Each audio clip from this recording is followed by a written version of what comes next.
Hello, Cowboys Nation. I'm Nick Eatman along with Stephen Jones, Cowboys Chief Operating Officer. And man, it feels good to get a win. You got a big win in the Meadowlands against the Jets. And just how exciting was that knowing you got a couple of road games in a row, but always good to get there with a lot of Cowboy fans in the building. Well, I'll tell you one thing. It's always great to see our Cowboy fans there, for them to come out and support us and then, play well. And, my hat's off. I start with our coaching staff.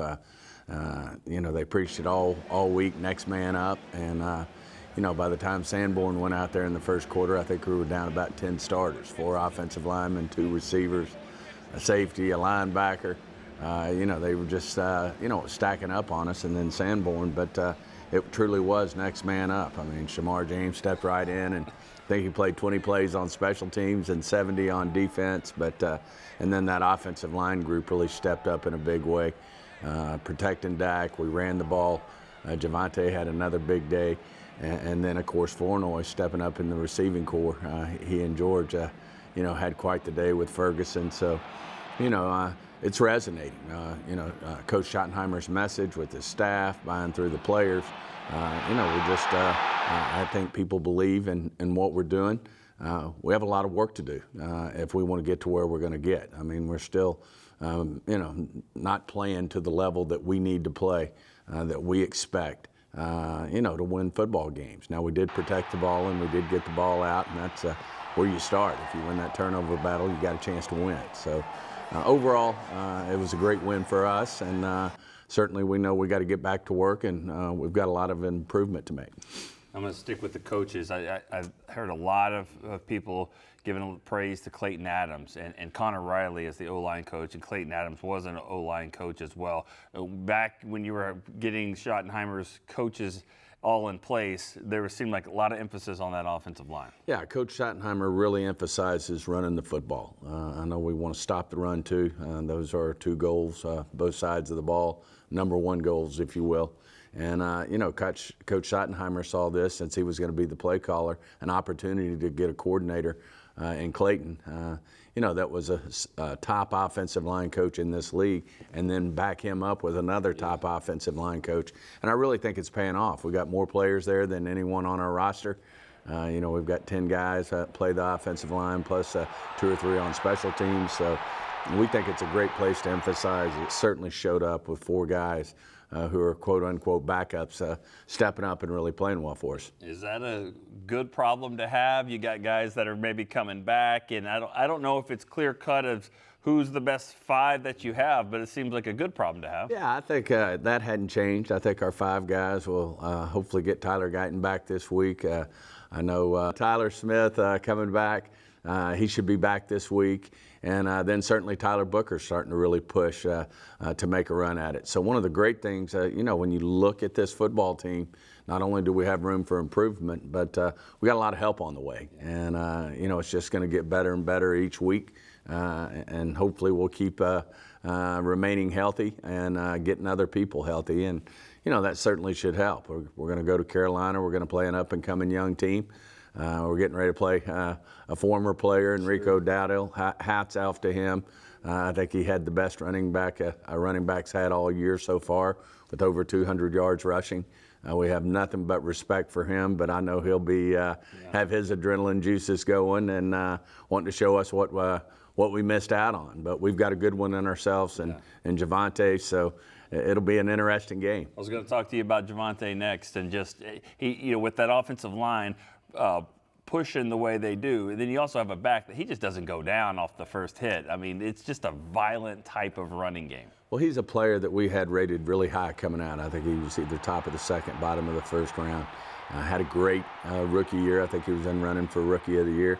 And then he tore his knee up, and we all know those can, affect players differently. It took him a little bit to get his feet back up under him, but we were seeing flashes of the things that we saw in college when you looked at his tape at Denver last year. And, he's done nothing but exceed expectations, not to mention the fact he's a leader on the field. He's great for a guy like Jaden Blue in terms of his leadership and what Jaden should fashion himself as a professional. But he's one of the leaders on this team, and a guy that our players have nothing but respect and admiration for. Hey, good job getting that contract done with Jake Ferguson before he's going to have a 200 catch season or whatever he's going to have. I mean, I know that's not a ton of yards, but it's what's there. Dak's giving him the ball, and it's just a pitch and catch, it seems like. It's a great safety blanket, and it keeps you out of negative plays. It keeps you from forcing the ball down the field when you make that check down or get that ball to Jake. We've got another good group of tight ends behind him, and Schoonmaker and Brevin Ford. So, but no, Jake's having one hell of a year. I'm glad we got him under contract, and he brings more than just his skill set to the field. He's a dog. He's got the right football character. He's tough.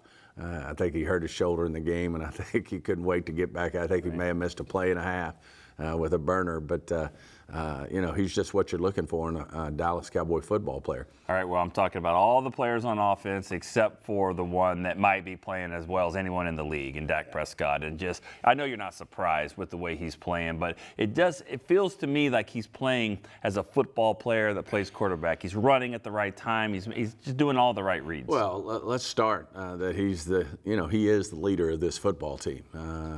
He's the Pied Piper. Everybody follows him. He does everything the right way in terms of his work ethic, his leadership, and then, really at the end of the day, in order to be the leader, you got to play at a high level, and that's what he's doing. As you said it, I think he's playing as well as anybody. He's certainly in any MVP discussions you hear.